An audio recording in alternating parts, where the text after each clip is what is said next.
Hello student, आज हम करेंगे क्लास सेवन्थ का है ये एक्सरसाइज 3.1 का क्वेश्चन नंबर 5। इससे पहले जो फोर्थ क्वेश्चन है वो हमने कर लिए हैं। अब बारी आज फिफ्थ क्वेश्चन की। फिफ्थ क्वेश्चन कह रहा है following table show the points to each player score in 4 games. 4 game हुई और यहाँ पे प्लेयर हमारे पास है 1 2 3, यानी कि एक किसी कोई ए नाम का है, कोई बी नाम का है, कोई सी नाम का है। तो ये 3 प्लेयर हैं और तीनों ने 4 गेमों में पार्टिसिपेट किया। अब ए वाला देखो, फर्स्ट गेम में उसने 14 स्कोर किया, सेकंड गेम में 16 स्कोर किया, थर्ड गेम में 10 स्कोर किया और फोर्थ गेम में उसने 10 स्कोर किया। वहीं बी वाला फर्स्ट गेम में 0, सेकंड में 8, थर्ड में 6 और फोर्थ में 13, सॉरी 4, फोर्थ गेम में 4 स्कोर किया। और जो सी वाला है उसने फर्स्ट गेम में 8 स्कोर किया, सेकंड गेम में 11 स्कोर किया और थर्ड गेम उसने खेला नहीं, डिड नॉट प्ले, यानी कि ये काउंट नहीं होगा। ठीक है, उसने तीसरा मैच खेला नहीं और चौथे मैच में उसने क्या किया, 13 रन बनाए, यानी कि 13 स्कोर किया, कुछ भी स्कोर किया, चाहे वो रन है चाहे वो गोल है, जो भी है। तो अब हमारे पास यहाँ पे क्वेश्चन दे रखा है पहला, find the mean to determine as average number of point score per game. तो हमने क्या निकालना है, मीन निकालना है। किसका? ए का मीन। तो मीन निकालने के लिए हमारे पास क्या है, मीन का फॉर्मूला हम लगाएंगे और इसका एवरेज निकाल देंगे। ठीक है, तो कैसे निकालेंगे मैं इसको शुरू कर रहा हूँ यहाँ नीचे। तो फर्स्ट क्वेश्चन हमारे पास है, पहला समझिए ना, ए का हमने क्या करना है, find the mean to determine as average number of point score per game. ठीक है, तो हम क्या निकालेंगे, सबसे पहले ए वाला सॉल्व करता हूँ। तो यहाँ पे सॉल्व लिख लेता हूँ, 1 सॉल्व है। तो कैसे सॉल्व करेंगे, थोड़ा हम स्टेटमेंट भी लिखेंगे। क्या लिखेंगे, जो एज है यानी कि ए का, ठीक है, एज मतलब ए का एवरेज, ए का जो है एज का जो average number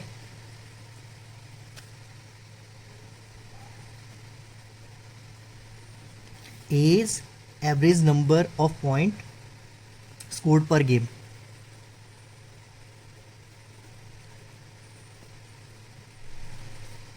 is equal to total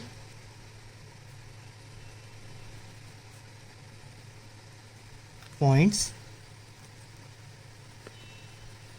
scored by A in 4 game. ठीक है, तो हम क्या करेंगे, कैसे मीन कैसे निकालेंगे, मीन का फॉर्मूला क्या है, ये अगर चाहे लिखो भी चाहे ना लिखो, बस क्वेश्चन फिफ्थ का फर्स्ट पार्ट ऐसे करेंगे, मीन लिखेंगे। तो मीन क्या लगाएंगे, मीन इज इक्वल टू क्या जाएगा, हम सबको क्या करेंगे, उसके जितने भी गेम में जितने स्कोर किया उनको प्लस कर देंगे, यानी कि पहले वाले का 14 + 16 + 10 + 10। तो इसको कर लेते हैं, 14 + 16 + 10 + 10 और गेम उसने कितने खेले, टोटल गेम उसने खेले 4। ठीक है, तो इसको ऐड कर लो सभी को, कितना हो जाएगा, अलग जगह पे जाके करो, 14 और 16 30 होता है, 30 और 1 10 होता है, 40 और 40 और 10 50। तो ये कितना हो जाएगा, 50/4। ठीक है, तो 50/4 को डिवाइड कर लो, 4 से 50 को डिवाइड कर लो, तो कितना हो जाएगा, 4 × 1 = 4, कितना 1 0 4 2 = 8, बचा 2, पॉइंट लगाया, 0 बढ़ जाएगा, पॉइंट लगाएंगे और 0 बढ़ जाएगा, तो कितना हो जाएगा, 4 5 = 20, यानी कि इसको इससे डिवाइड करने पर हमारे पास कितना आया, 12.5। ठीक है, कितना आया, 12.5। ये हमारे पास क्या आ गया, ए जो ए प्लेयर था उसका मीन हमने निकाल दिया। ठीक है, ये कितना पॉइंट हो गया, ये हमारे पास हो गया 12.5 पॉइंट्स। ठीक है, ओके। अब हम क्या करेंगे, दूसरा क्वेश्चन देखते हैं। दूसरा क्वेश्चन क्या कह रहा है, दूसरा क्वेश्चन क्या कह रहा है, to find the mean number of points per game C, would you divide the total points by 3 और 4। अब एक चीज़ देखो, जो हमारे पास सी प्लेयर है, ये वाला प्लेयर, तो इसने इसके पास इसके पॉइंट्स कितने हैं, 8 है, 11 है और यहाँ पे उसने खेला ही नहीं, और ये उसने 13 किए। तो हम क्या करेंगे, सम ऑफ टोटल में क्या करेंगे, 8 + 11 + 13, क्योंकि ये मैच तो उसने खेला नहीं। अगर इसमें 0 होता तो हम इसको 0 प्लस करते, लेकिन ये तो उसने मैच खेला ही नहीं, तो टोटल कितने से डिवाइड होगा, ये 4 से नहीं डिवाइड होगा, इसने 3 ही मैच खेले हैं, तो 3 से डिवाइड होगा। ठीक है, वही क्वेश्चन उसने पूछा है, तो हमने बोलना है कि divided by 3, because third game है डिड नॉट प्लेड बाई सी के द्वारा जो है तीसरा मैच नहीं खेला गया, ओनली जो थर्ड गेम है वो नहीं खेला गया, थर्ड गेम। ठीक है, उसके द्वारा सिर्फ कौन सा गेम खेले, कौन सी गेम खेले, गेम फर्स्ट, गेम सेकंड और गेम थर्ड। तो 3 ही गेम उसने खेले, चौथा गेम उसने, यहाँ पे ये तीसरे नंबर का गेम उसने खेला ही नहीं। तो हम डिवाइड किससे करेंगे इसको, हम डिवाइड करेंगे इसको 3 से। ओके, तो मैं आगे पेज पे लिख रहा हूँ इसको, ओके स्टूडेंट, अब देखो हमने क्या लिखना है। हम उसने बोला कि जो सी प्लेयर था, जो सी नंबर का प्लेयर था, उसके मीन को निकालने के लिए हमें 3 से या 4 से डिवाइड करना पड़ेगा। तो हमने अभी देखा कि उसने सिर्फ 3 ही मैच खेले, तो हम उसको किससे डिवाइड करेंगे? 3 से ही डिवाइड करेंगे। टोटल को 3 से ही डिवाइड करेंगे। और यहाँ पे स्टेटमेंट क्या लिखेंगे? स्टेटमेंट लिखेंगे B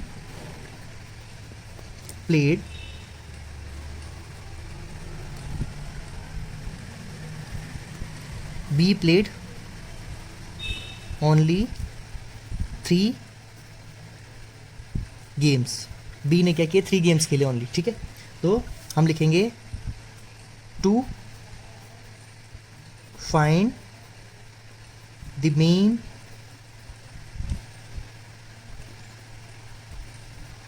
number of points per game for C will divided by 3। ठीक है, यही लिखना हमने।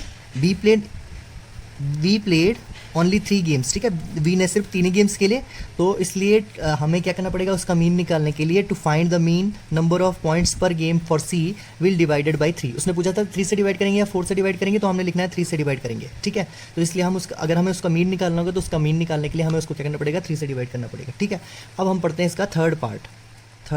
ठीक है, एक बार दोबारा समझा दूंगा। एक बार देखो थर्ड पार्ट क्या कह रहा है। थर्ड पार्ट कह रहा है be played in all 4 games, how would you find the mean. तो बी ने तीसरा पार्ट है इसका, बी ने जो है सारे गेम खेले हैं, तो हम उसको कैसे, उसका मीन कैसे निकालेंगे? तो हम इसका थर्ड पार्ट कर रहे हैं।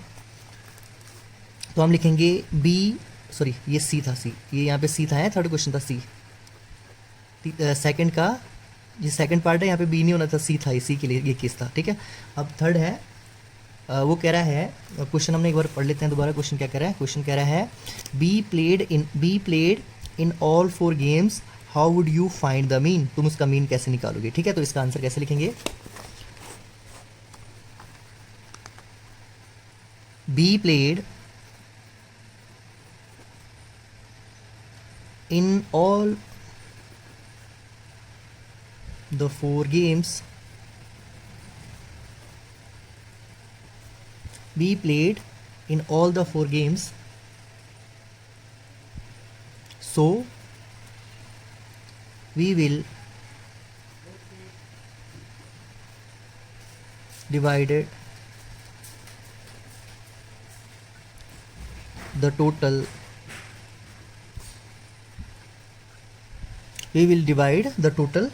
किससे डिवाइड करेंगे? टोटल पॉइंट्स को किससे डिवाइड करेंगे? We will divide the total points by 4। अरे उसने चारों गेम खेले तो चारों से डिवाइड करेंगे ना। मीन के लिए जब हम मीन निकालते हैं तो क्या करते हैं? सम ऑफ नंबर्स और टोटल नंबर से डिवाइड कर लेते हैं। तो 4 गेम उसने खेले तो 4 से ही डिवाइड करेंगे उसको। ठीक है, तो अब अगर हमें उसका मीन निकालना है, किसका? बी का। तो बी का मीन निकालने के लिए हम यहाँ देखेंगे, बी के लिए 0 + 8 + 6 + 4 करेंगे। पहले इसका मीन निकाल रहे हैं बी का हम क्या निकाल रहे हैं? मीन निकाल रहे हैं। ओ पेन भी ख़त्म हो गया, 1 मिनट। तो जो बी का मीन है, मीन कैसे निकालेंगे? मीन बी के लिए मीन निकालेंगे। बी के लिए कैसे मीन निकालेंगे? तो हमारे पास बी की पॉइंट्स क्या क्या है, नंबर कौन कौन से बी के लिए है? 0, 8, 6 और 4। तो हम इनको प्लस करेंगे। 0 + 8 + 6 + 4, और टोटल गेम कितने खेले उसने? 4 गेम खेले। ठीक है, चाहे एक गेम में उसने 0 ही बनाया लेकिन खेला तो ना, तो टोटल 4 ही होगा। तो इसको हम प्लस कर लेते हैं, तो ये हो जाएगा हमारे पास 8 और 6 तुम्हारे पास हो जाएगा कितना? 8 और 6 तुम्हारे पास हो जाएगा 14, और 14 और 4 तुम्हारे पास हो जाएगा 18, 18/4। अब इसको अलग जगह पे जाके डिवाइड कर लो। तो डिवाइड करेंगे तो क्या हो जाएगा?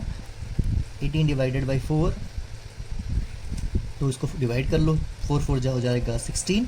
हमारे पास बच गया 2, पॉइंट लगाया 0, 4 5 जा 20, यानी कि हमारे पास कितना आया? इसका जो मीन है वो आ गया हमारे पास 4.5।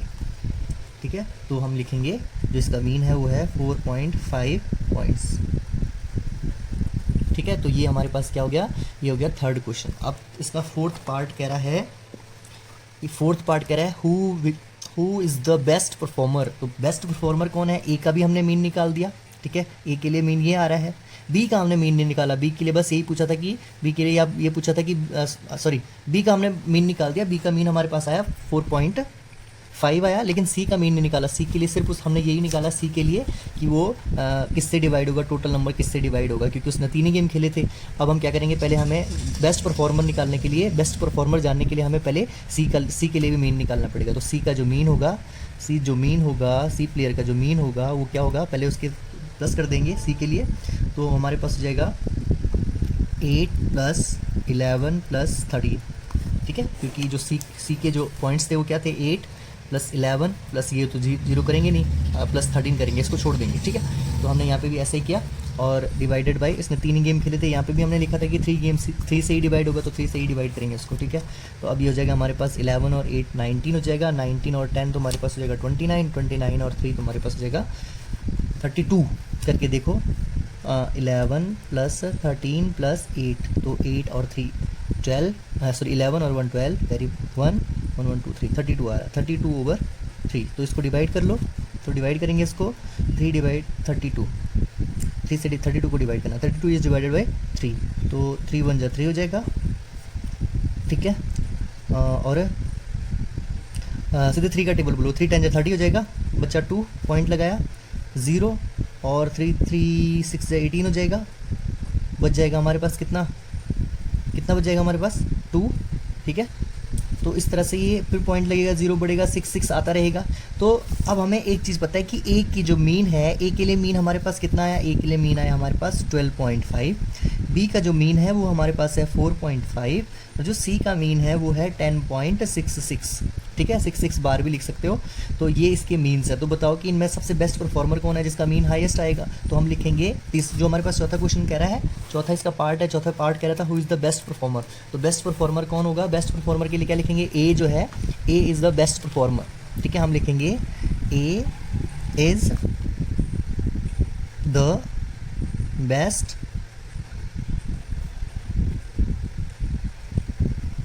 इज़ द बेस्ट परफॉर्मर, ठीक है, क्योंकि ए का जो एवरेज है, जो मीन है वो सबसे ज़्यादा है, इसलिए वो सबसे बेस्ट परफॉर्मर हमारे पास हो गया, ठीक है। तो इस तरह से हमने इसके 4 पार्ट थे, चारों पार्ट कर लिए। पहले पार्ट में हमने क्या किया, find mean determine as average number of points scored per game. A के लिए निकालना था, तो हमने क्या कर दिया, जो हमारे पास ए के स्कोर्स थे फर्स्ट गेम में, सेकंड गेम में, थर्ड गेम में, फोर्थ गेम में, तो इनको जो मीन निकालना है, जिस तरह से मीन का फॉर्मूला मैंने तुम्हें बताया, मीन इज इक्वल टू क्या होता है, ठीक है। यहाँ पे हमने ये सम सॉल्व कर दिया। यहाँ पे A average number of point scored per game is equal to total point scored over, हमें डिवाइड करना है 4 गेम से, तो हमने यहाँ पे सबको प्लस कर दिया, 4 से डिवाइड कर दिया, तो हमारे पास 12.8 आया। दूसरा क्वेश्चन हमारे पास था, दूसरा इसका सेकंड पार्ट था, कह रहा था to find the mean number of points per game C would you divide the total points by 3 और 4। तो जो सी था हमारे पास, ये सी ने हमारे पास 1 2 3 गेम खेले थे, इसलिए हम इसके जो पॉइंट्स के सम को डिवाइड करेंगे 3 से 4 से नहीं करेंगे, क्योंकि उसने 1 गेम नहीं खेला था, ठीक है। और उसका भी हमें क्या निकालना है, उसका भी हम क्या निकालेंगे, मीन निकालेंगे, क्योंकि मीन निकालने से उसका भी हमें एवरेज जानना है। क्योंकि लास्ट वाला क्वेश्चन हमारे पास बोल रखा है कि who is the best performer, तो बेस्ट परफॉर्मर जानने के लिए हमें क्या करना पड़ेगा, जो जितने भी प्लेयर है सभी का मीन निकालना पड़ेगा, ठीक है। तो इस तरह से हमने बी का भी निकाला, सी का भी निकाला, और क्या पाया कि ए का जो मीन है वो इतना है, बी का इतना है और सी का इतना है। तो यहीं से आप अंदाज़ा लगा सकते हैं कि बेस्ट परफॉर्मर कौन है। तो जो सबसे ज़्यादा मीन किसका है, ए का, तो A is the best performer, ये चौथा क्वेश्चन था, ठीक है। तो इसका 4th पार्ट था ये। इस तरह से हम ये क्वेश्चन कर लेंगे। ओके, अब चलते हैं इसके नेक्स्ट क्वेश्चन की ओर। हेलो स्टूडेंट, अब इसका क्वेश्चन नंबर 6 है, the marks out of 100 obtained by a group of student in science test are 85, 76, 90, 85, 39, 48, 56, 95, 81 and 75. Find the highest and lowest mark obtained by the student. पहला जिसका part है, हमने क्या करना है, हाईएस्ट और लोएस्ट मार्क obtain करना है इनमें से, ठीक है। ये तो ईजी है, ये तो कोई भी कर लेगा। और range of the marks obtained, उसके बाद रेंज निकालना है। रेंज मैंने आप करवाया था इसका फर्स्ट सेकंड क्वेश्चन में। और थर्ड है mean mark obtained by the group. तो सारे हमारे पास पहले ही कॉन्सेप्ट आ चुके हैं सब। तो हम सबसे पहले इसको सॉल्व करने के लिए क्या करेंगे, जो हमारे पास यहाँ पर मार्क्स दे रखे हैं उनको हम क्या करेंगे, असेंडिंग ऑर्डर में लिखेंगे, ठीक है। तो इसको सॉल्व करते हैं। सबसे पहले सॉल्व करने से पहले सबसे पहले जो हमारे पास यहाँ पे मार्क्स हैं, ग्रुप के मार्क्स हैं, उनको असेंडिंग ऑर्डर में लिखेंगे। तो हम लिख लेंगे, first we have to arrange, हमने क्या करना है, अरेंज मार्क्स को करना है। First we have arrange the marks किसके द्वारा ऑब्टेन किए गए हैं? Marks obtained by group of student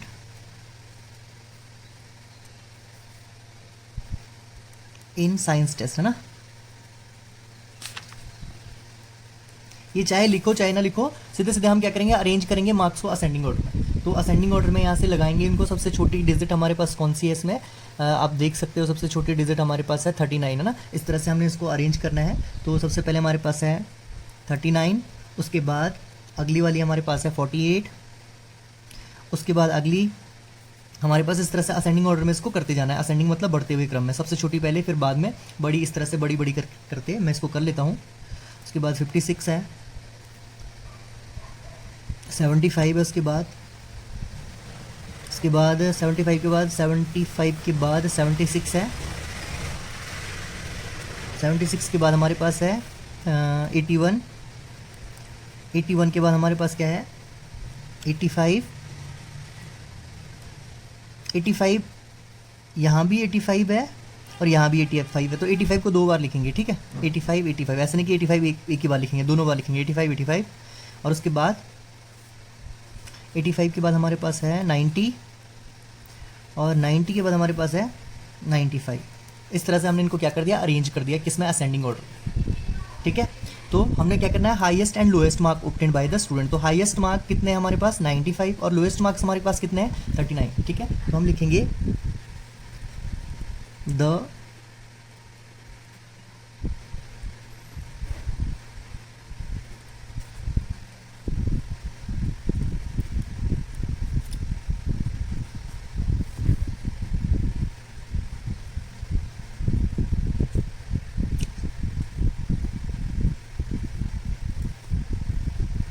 सबसे लोएस्ट मार्क्स कितने हैं? हाईएस्ट मार्क्स कितने हैं? हाईएस्ट मार्क है 95। इसी तरह से the lowest marks obtained by the student is equal, lowest लिख लेता हूँ। लोएस्ट मार्क्स हमारे पास कितने हो जाएंगे? लोएस्ट मार्क्स हमारे पास है 39, ठीक है। तो पहला तो हो गया हमारे पास, कह रहा हाईएस्ट और obtained marks obtained bye student. तो हाईएस्ट हमने लिख लिया, हाईएस्ट हमारे पास कितना है 95 है और लोएस्ट हमारे पास कितना है 39, ठीक है। सेकंड पार्ट क्या कह रहा है? रेंज क्या निकालना है? रेंज। तो रेंज का फॉर्मूला क्या होता है? रेंज का फॉर्मूला मैंने बताया था, रेंज का फॉर्मूला क्या होता है? हाईएस्ट वैल्यू और लोएस्ट वैल्यू, यानी कि यहाँ पे तो हमारे पास मार्क्स हैं, तो हाईएस्ट मार्क्स में से हम माइनस करेंगे लोएस्ट मार्क्स, तो रेंज आ जाएगा। हाईएस्ट मार्क्स कितने हैं हमारे पास? 95। लोएस्ट मार्क्स कितने हैं हमारे पास? हाईएस्ट मार्क्स 95 है ना, और लोएस्ट मार्क्स कितने हो गए हमारे पास? 39। इसको माइनस कर दो, माइनस करेंगे 15 में से 9 माइनस हो गया तो कितना बचा? 6, और 8 में से 3 गया तो बचा हमारे पास 5। 56 रेंज आ गया, ठीक है। सेकंड क्वेश्चन हमने रेंज निकालना था, रेंज। वेरी सेकंड क्वेश्चन ये range of the marks obtained. और उसके बाद हमने निकालना है मीन। अब मीन का फॉर्मूला क्या होता है? मीन का फॉर्मूला क्या होता है? सम ऑफ नंबर, जितने भी हमारे पास ये नंबर्स दिए हुए हैं जो हमने असेंडिंग ऑर्डर में, इसी ऑर्डर में लिख लो इनको। और कितने हैं टोटल? 1 2 3 4 5 6 7 8 9 10, ठीक है। तो हम क्या करेंगे इसको, पहले सम करेंगे इसका। 39 plus 48 plus 56 plus 75 plus 76 plus 81 plus 85 plus 85 2 बार है तो 2 बार प्लस करेंगे, प्लस 90 और प्लस 95, और डिवाइड बाई कितने डिजिट है टोटल नंबर 1 2 3 4 5 6 7 8 9 10, तो डिवाइड बाई 10, ठीक है। तो अब हम इनको ऐड कर लेते हैं। टोटल हम अगर इनको ऐड करेंगे तो कितना होएगा ये, आप इनको ऐड कर लेना है कितना हो रहा है ये ऐड। तो ये ऐड कर लेते हैं हम। तो ऐड करने के बाद ये हमारे पास आ रहा है 730 और ओवर में 10, तो 0 से 0 कैंसिल हो गया, तो हमारे पास आया 73। तो यानी कि जो मीन है वो हमारे पास कितना आ गया? 73। इस तरह से हमने क्या करना है, इसका मीन भी निकाल देना। तो ये हमारे तीनों पार्ट हो चुके हैं इसके। तो एक बार दोबारा देख लेते हैं हमने क्या क्या केस में हमारे पास देखा था। हाईएस्ट क्वेश्चन था हमारे पास कि एक कोई साइन टेस्ट है, उसमें अलग अलग ग्रुप्स के इतने मार्क्स आए। तो हमने पहला क्वेश्चन हमारे पास यहाँ था highest and lowest marks obtained bye student. तो हमने क्या कर दिया, सबसे पहले उसको असेंडिंग ऑर्डर में लिखा। असेंडिंग ऑर्डर में लिखने के बाद हमें पता लग जाएगा कि हाईएस्ट कितने और लोएस्ट कितने। जो सबसे पहले होगा वो लोएस्ट होगा, जो लास्ट में होगा हाईएस्ट होगा। तो लोएस्ट मार्क्स हमारे पास 39 आ गए और हाईएस्ट मार्क्स हमारे पास 75 आ गए, है ना। उसके बाद उसने पूछा था रेंज। तो रेंज कैसे निकलती है, तो रेंज निकलती है हाईएस्ट वैल्यू में से लोएस्ट वैल्यू माइनस कर देते हैं। तो हाईएस्ट वैल्यू हमारे पास कितनी है 95, 95 में से क्या माइनस करना है 39, तो रेंज आ जाएगी 56। ठीक है, उसके बाद हमारे पास मीन हमने निकालना है। मीन क्या निकालेंगे, हम क्या करेंगे, जितनी भी नंबर हमारे पास दिए हुए हैं यहाँ ऊपर, ये इनका सब का प्लस करके और कितनी डिजिट वो हैं उनसे डिवाइड कर लेते हैं। तो इन सब का प्लस करके और डिजिट है 10, 10 से डिवाइड कर दिया, तो हमारे पास यहाँ पे आ गया मीन, और मीन इसका आ गया 73। तो इस तरह से इसका होगा 6th क्वेश्चन। ओके, अब चलते हैं इसके नेक्स्ट क्वेश्चन की ओर। क्वेश्चन लिख लेता हूँ मैं तब तक। ओके स्टूडेंट, अब आगे है the enrollment in a school during 6 consecutive years was as follows. किसी स्कूल में किस तरह से इनरोलमेंट हुई है 6 ईयर्स में। पहले साल में इतना, दूसरे साल में इतना, तीसरे साल में इतना, चौथे साल में इतना, पाँचवें साल में इतना, और 6th ईयर में इतना। तो वो कह रहा है find the mean of enrollment of school for this period. हमें मीन ही निकालना है। ठीक है, इनरोलमेंट का मीन निकालना है। तो मीन का फॉर्मूला क्या होता है, मीन का फॉर्मूला क्या होता है, हमें क्या करना है, सम ऑफ नंबर, जितने भी नंबर हैं 6 साल का है ना, तो 6 ही डिजिट होंगे, 1 2 3 4 5 6। ठीक है, तो इनका सबका प्लस कर देना है हमने। तो यहाँ पे मैं प्लस कर लेता हूँ मीन निकालने के लिए। फॉर्मूला भी लिख लेना आप लोग। मीन का क्या होता है, मीन का फॉर्मूला होता है तुम्हारे पास sum of number over total number. कितने हैं टोटल नंबर, ठीक है, नंबर। तो सम ऑफ नंबर पहले हम इनका क्या करेंगे, प्लस करेंगे। तो ये हमारे पास हो जाएगा 155 प्लस 1670। सम मतलब उनको प्लस कर देना सारे डिजिट को। प्लस 1750 प्लस 2013 प्लस 2540 और लास्ट वाली डिजिट है प्लस 2820, और ओवर में कितनी डिजिट है, टोटल डिजिट हमारे पास है 6। तो इसको प्लस कर देते हैं। ये ऑलरेडी मैंने प्लस किया हुआ है। तो इसका प्लस करके हमारे पास जो सम आ रहा है वो हमारे पास आ रहा है 12348। आप भी करके देख लेना इसको कितना आ रहा है इसका सम, और डिवाइड बाई 6। अब 6 से इसको डिवाइड करेंगे तो अलग जगह पे जाके डिवाइड करो। 6 से डिवाइड करो किसको, 12348। तो कितना हो जाएगा, 6 2 जो 12 3। ठीक है, हो जाएगा हमारे पास। ओवरऑल मैं कर लेता हूँ इसको तब तक। तो स्टूडेंट मैंने इसका जो कर दिया है, डिवाइड कर दिया है, और डिवाइड करके मेरे पास आंसर कितना आ रहा है, आंसर आ रहा है 2058। ठीक है, तो इस तरह से हमारा जो मीन है वो मीन निकल जाएगा। किसका मीन है ये, find the mean of enrollment of student for this period, यानी कि 6 साल में जो मीन है वो निकल गया। इनरोलमेंट का जो मीन है वो हमारे पास निकल गया 258, यानी कि 2058 हमारा आंसर आ गया। ये मीन है हमारे पास। ठीक है, तो इसके बाद हम करते हैं अगला क्वेश्चन। ओके स्टूडेंट, अब इसका 8th क्वेश्चन है। यहाँ पे हमारे पास दे रखा है एक डाटा, इसमें लिखा हुआ है the rainfall in mm in a city 7 days of the 13 weeks was. किसी शहर में 7 दिन में इस तरह से बारिश हुई, और मंडे को 0.0, ट्यूसडे को 12.2, वेंसडे को 2.1, सब mm में है ये। ठीक है, मिलीमीटर। ठीक है, और थर्सडे को हुआ 0.0, और फ्राइडे को 20.5, और सैटरडे को हुआ 5.5, और संडे को हुआ 1.0, यानी कि 1 ही बोलेंगे, 1.0 को 1 ही बोलेंगे। ठीक है, तो पहला हमारे पास कह रहा है find the range of the rainfall. ठीक है, रेंज ऑफ रेनफॉल। तो हम सबसे पहले रेंज निकालने के लिए क्या करते हैं, हाईएस्ट वैल्यू और लोएस्ट वैल्यू माइनस कर देते हैं। तो हाईएस्ट वैल्यू हमारे पास कितनी है 20.5। ठीक है, तो सबसे पहले हम रेंज निकाल लेते हैं। उसके बाद कह रहा है फाइंड द मीन, उसके बाद हम मीन निकाल लेंगे। ठीक है, उसके बाद कह रहा है how many days was the rainfall less than the mean. Mean जितनी आएगी, मीन जितना भी हमारे पास आएगा मीन, उससे कम रेनफॉल किस किस दिन हुआ और कितने दिन हुआ। ठीक है, तो हम ये सब निकालेंगे। आगे मैं इसको कर लेता हूँ सॉल्व। तो हम चलते हैं इसको नेक्स्ट पेज पे। नेक्स्ट पेज पे पहला क्वेश्चन हमारे पास पूछ रहा था उसने, फाइंड द रेंज निकालना। क्या निकालना है, रेंज। क्या निकालना है, रेंज। तो रेंज की वैल्यू क्या होती है, range is equal to, range का फॉर्मूला हमारे पास क्या है, हाईएस्ट वैल्यू। ठीक है, highest value minus lowest value.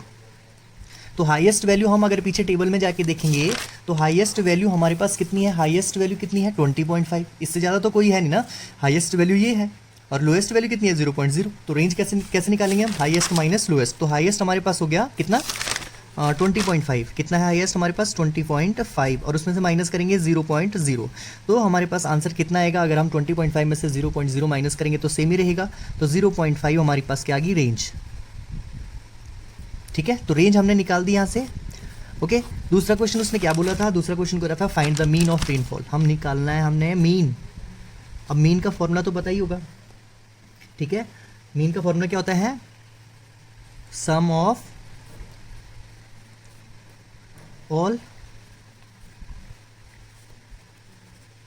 Observation over में नंबर ऑफ ऑब्जर्वेशन। नंबर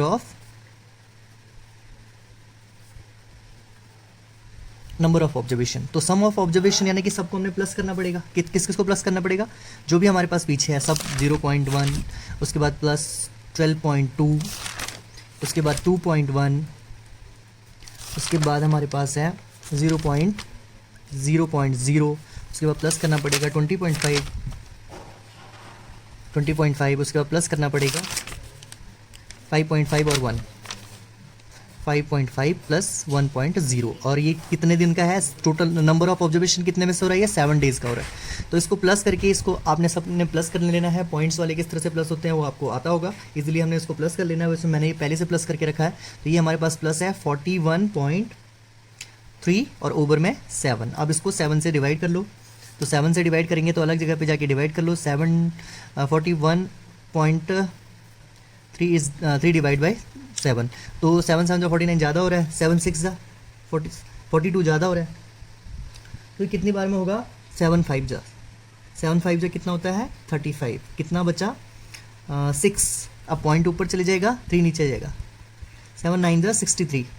तो जो हमारे पास मीन आ गया वो आ गया, मीन कितना आया हमारे पास? 5.9। ठीक है, तो रेंज भी निकल गया, पहला रेंज था, मीन भी निकल गया। अब लास्ट वाला क्वेश्चन क्या कह रहा है? On how many days was the rainfall less than the अब हमारे पास मीन कितना आया? मैं यहाँ पे मीन लिख लेता हूँ पहले। मीन हमारे पास आया 5.9। मीन हमारे पास क्या आया? मीन हमारे पास आया 5.9। अब इसमें देखो कितने दिन 5.9 से कम, किस किस दिन बारिश हुई? एक तो इस दिन हुई, 5.9 से कम ही है नहीं इस दिन, तो इसमें तो नहीं, ये तो ज़्यादा है, 5.9 से ज़्यादा है, लेकिन ये भी तो कम है। 1 दिन, 2 दिन, 3 डेज, 1 डेज, 2 डेज, 3 डे, यानी कितने दिन मीन से कम बारिश हुई? तो 1 2 3, ओके, ये भी 5.9 से कम है, यानी कि 5.9 से कम है, तो इसको भी हम गिनेंगे। जिस चीज़ पे मैं सर्कल लगा रहा हूँ ये तो ऑलरेडी हाईएस्ट वैल्यू है, ये तो ऐसे लिख लेता हूँ 20.5। कितने दिन कम बारिश हुई? मीन से कम बारिश कितने दिन हुई? तो 1 डे, 1 2 3 4 और इस दिन भी 5। तो हम यहाँ पे 5 डेज लिखेंगे। सीधे सीधे आंसर में कितने दिन? तीसरा क्वेश्चन हमारे पास जो था, थर्ड क्वेश्चन, इसका थर्ड पार्ट था, जो थर्ड पार्ट में एक बार तुम्हें पढ़ के सुना लेता हूँ। थर्ड पार्ट को क्या कह रहा है? कह रहा है on how many days was the rainfall less than the mean rainfall. तो कितने दिन हमारे पास कितने दिन हमारे पास मीन से कम बारिश हुई? तो 5 डेज। तो हमने लिखना है 5 डेज।